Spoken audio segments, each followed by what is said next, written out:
Alors ce matin, on a un avion en 50 heures, vite 50 heures, donc c'est un DR400. Ça, c'est un avion français fabriqué à Dijon. Particularité de cet avion, c'est un avion en bois étoile. C'est-à-dire que toute la structure, donc le fuselage et les ailes sont en bois. D'ailleurs, on peut voir.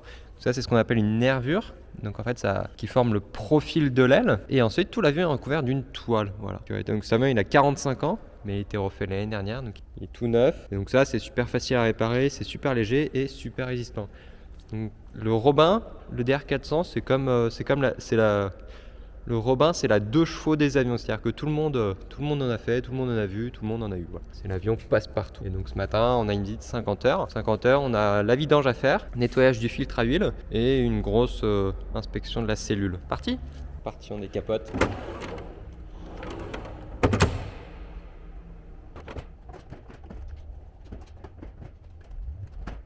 Voilà, donc là, on a enlevé les capots. Donc on accède directement au moteur. Donc le moteur, c'est un Lycoming IO 360, 4 cylindres, 180 chevaux, du moins 180 chevaux à l'époque. Voilà, donc c'est très simple. On a le bâtimoteur qui relie le moteur à la cellule. Voilà, donc il y a 8 écrous au total. Et puis là, on a tout l'équipement moteur. On a les magnétos, la pompe à vide, le circuit d'huile, le radiateur d'huile, les caches culbuteurs, l'échappement. On a un échappement chat-bord, donc un silencieux. Donc voilà, cet avion il fait très peu de bruit. La boîte à air avec le volet de boîte à air pour la réchauffe carburateur, le démarreur, l'alternateur. Voilà, on a tous les équipements qui sont là. Et nous, la visite, ça consiste, voilà, une 50 heures, c'est très simple.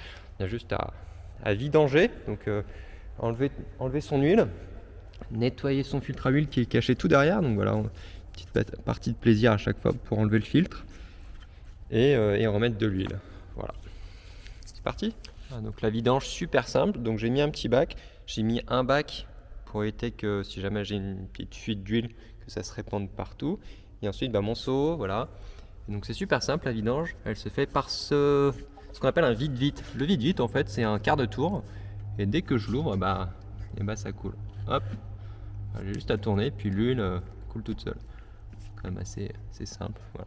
Donc là-dedans j'ai 8 litres d'huile. Donc le mini est à 6 litres, le maxi à 8 litres. Voilà, donc là je suis en train de démonter tous les câblages de la sonde de température d'huile. Voilà, donc j'ai démonté toutes les cosses là. Et ensuite j'ai démonté aussi une partie de la tuyauterie d'huile pour accéder, pour que l'accès soit un peu plus aisé pour que l'accès soit un peu plus facile vers la cartouche filtrante. Et j'ai démonté également le reniflard qui en cas de trop plein d'huile permet d'évacuer l'huile à l'extérieur du moteur et à l'extérieur de l'avion. Voilà, ça c'est le reniflard. Puis là on va s'attaquer aux 4 vis qui sont complètement inaccessibles et ce qui fait le charme de la mécanique aéro. Voilà, donc là j'ai enlevé ma cartouche filtrante. C'est un filtre réutilisable. Ça c'est le filtre. Un filtre micro-poreux. Donc on a en gros une grosse grille et une petite grille et je la nettoie avec du nettoyant fin. Voilà, qui a été propre, donc on va la remonter. Voilà, donc maintenant j'ai remonté le filtre. Il n'y a plus qu'à remonter toutes les durites d'huile et puis ça sera bon. Là Stéphane il est en train de faire l'examen visuel des commandes de vol. Donc il a fait les ailerons, il reste la profondeur et la direction. Et ensuite un gros tour de la cellule et puis ça sera pas mal. Donc lui c'est Stéphane, il est en train de remettre de l'huile dans le moteur. Il fait un peu le con, ça, voilà. Stéphane, t'as combien d'années d'expérience en mécanique aéro? 20 ans. Stéphane, il a 20 ans d'expérience. On peut dire que les petits avions comme ça, il les connaît. Et là, il remet de l'huile. Alors c'est quoi comme huile? De la Le Sueur. Non. De la 15W50. Alors ça veut dire quoi les Minéral. chiffres? Ça veut dire quoi les chiffres? Alors le premier c'est pour la température la plus basse et le deuxième c'est pour la température la plus haute. Donc c'est des indices de viscosité, c'est ça en fait. C'est ça. Exactement mon petit Jules. Et du Je sais coup, pas si t'es pas à l'école à Cruzeil. Toi. à l'IMA de Cruzeil, ouais, je suis apprenti mécanicien, je fais de la pub du coup, pour l'IMA de Cruzeil.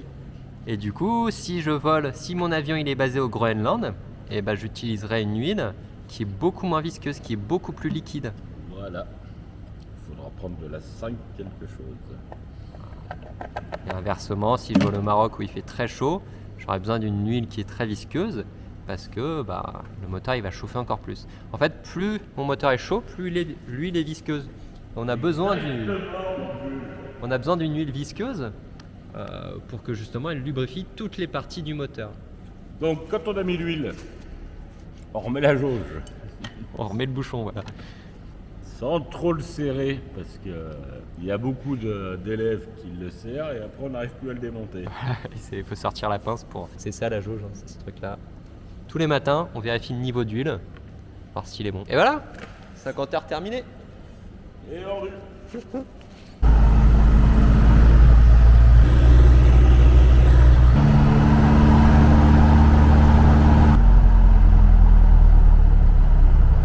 Il fait beau.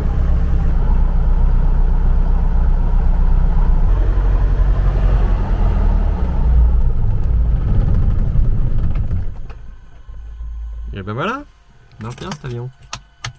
Et ben voilà, l'avion marche bien. Fin de visite. Regardez s'il y a des fuites. Il n'y a pas de fuite.